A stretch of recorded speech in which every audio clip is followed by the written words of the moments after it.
alamin, kembali lagi di Islami Tinda. Nah sekarang waktunya saya membacakan siapakah pemenang dari kuis hari ini untuk rezeki belanja subuh ya. Kuis. Sedekah sedekah subuh ya, sedekah untuk subuh. belanja pagi di pasar hari Iya, ini. iya. Ya Allah protes aja sih.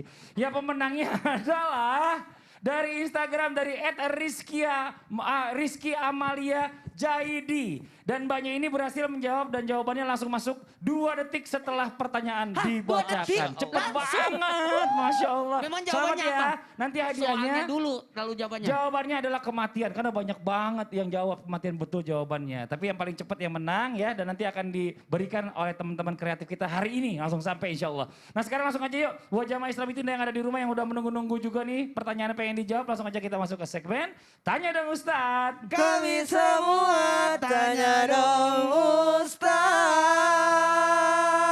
Oke kita masuk ke pertanyaan dari Instagram dari @hanatun_.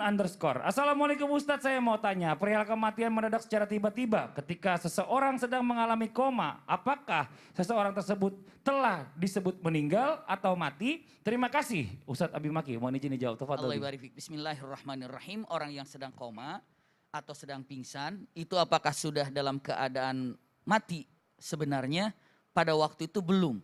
Tapi mengikuti daripada setengah kematian. Kenapa demikian? Karena hadis Rasulullah SAW, an-naumu akhul maut. Iya, bahwa atau katakan kalimatnya an-naumu nisful maut. Orang yang tidak dalam keadaan tidak sadarkan diri, koma ataupun dalam keadaan tertidur, ini adalah setengah daripada kematian. Maka kalimatnya yang paling indah, kenapa mati itu dalam syariat Islam dikatakan wafat? Artinya ada daripada wafat, artinya sempurna. Karena orang Islam ini ketika orang wafat dikatakan wafat karena dia sempurna mendapatkan kenikmatan. Sempurna mendapatkan. Kita kalau tidur nyenyak, kalau lagi tidur nyenyak, kita kan dengar suara bising, dengar suara apa, nyenyak gitu kan. Oh enak banget dia tidur. Enggak dengar tuh ya. Enggak dengar, lebih enak lagi wafat. Oh, Masya Allah. Dimandiin gak bangun-bangun. Iya, enak loh Ya apa? udah Ustadz aja kalau gitu.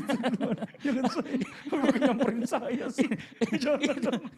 Itulah kalimat wafat itu dalam syariat Islam itu sebenarnya diwafat. Makanya kalau ada pengarang-marang kitab kata al-mutawaffa artinya ada yang disempurnakan oleh Allah kenikmatannya. Karena orang mukmin mustahil dalam artian mendapatkan kesedihan ketika dia menghadapkan kematian. Karena orang mukmin itu seperti di segmen yang disampaikan oleh Ustaz Syam, Ustaz Nur Maulana bahwa man ahabba liqa Allah ahabballahu liqa'ah. Siapa yang merindukan perjumpaan dengan Allah maka Allah pun merindukan perjumpaan Masya dengannya. Allah, jazakallah khairan Wa kasiran iyyakum khairan Abi jaza. atas Itu jawabannya. Kenikmatan. Kenikmatan. Berjumpa dengan Allah. Iya. Nikmat loh. Ya udah Ustadz kalau nikmat. Ya, Assalamualaikum, kita masuk ke pertanyaan yang berikutnya dari Instagram hamba Allah. Anak saya 5 masih kecil-kecil Ustadz. Assalamualaikum Ustadz ya. Emang benar ya setiap umat muslimah sebelum meninggal harus meninggalkan wasiat. Dan apakah wasiat itu harus selalu berisi pembagian warisan? Karena maaf ya, saya nggak ada harta Ustadz, pas-pasan buat makan doang. Takut saya nggak ada umur Ustadz, namanya juga maut kan nggak tahu Ustadz. Nah, apakah orang yang nggak ada harta sebelum meninggal harus juga buat surat wasiat? Nah ini gimana Ustadz Maulana? Sedangkan rumah aja ngontrak. Mohon izin silakan. Mata buduna mimba di inilah wasiat daripada Nabi Ishak kepada putra-putranya, Nabi Yakub kepada anak-anaknya, wasiat takwa. Jadi tidak mesti harta, tidak mesti harta. Yang jelas wasiat itu diartikan sebagai pesan yang disampaikan oleh orang yang hendak meninggal dunia. Pesan-pesan nanti nak ini jalanan jangan dijual. Kenapa? Karena bukan kita yang punya. Ya Allah, terus? Itu ladang yang di belakang jangan Iya. diganggu. Kenapa? Orang lain yang punya. Ya Allah, nggak ada yang punya Tapi apa-apa. ada juga nih wasiat harta. Kalaupun punya harta tidak boleh lebih dari sepertiga. Maksudnya? Karena ada haknya anaknya, warisan, Oh. ada tanggung jawab dan sebagainya. Jadi wasiat itu kalau memang kalaupun harta tidak boleh lebih dari sepertiga. Dan ternyata ada syarat-syaratnya.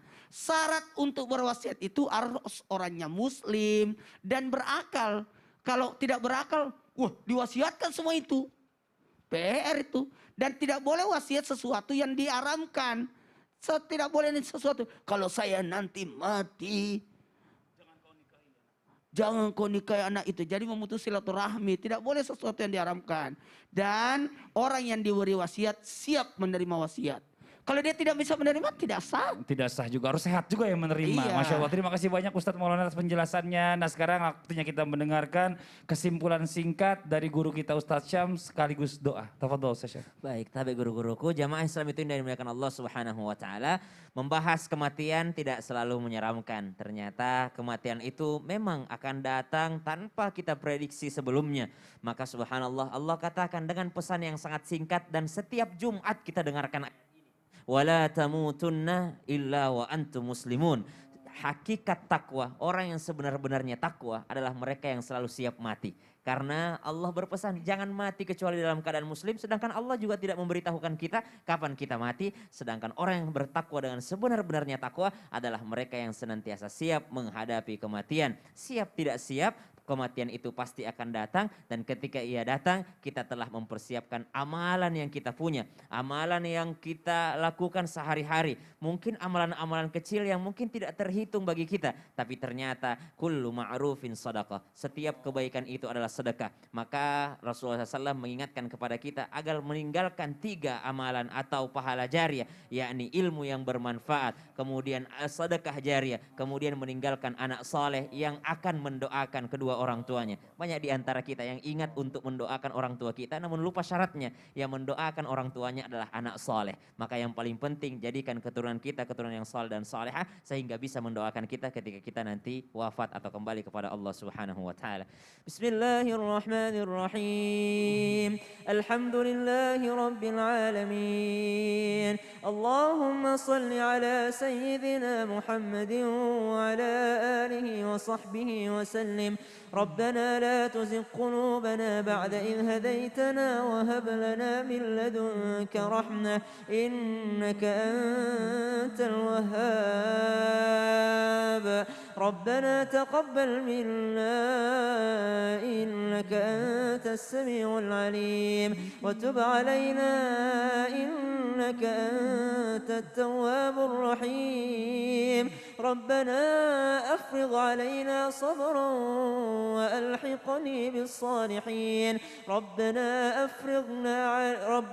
أفرغ علينا صبرا وتوفنا مسلمين وألحقنا بالصالحين وصلى الله على سيدنا محمد والحمد لله رب العالمين. Amin amin ya rabbal alamin. Demikianlah perjumpaan kita hari ini, semoga bermanfaat. Sekali lagi mohon maaf atas segala kekurangan. Wabillahi taufiq wal hidayah. Wassalamualaikum warahmatullahi wabarakatuh. Waalaikumsalam warahmatullahi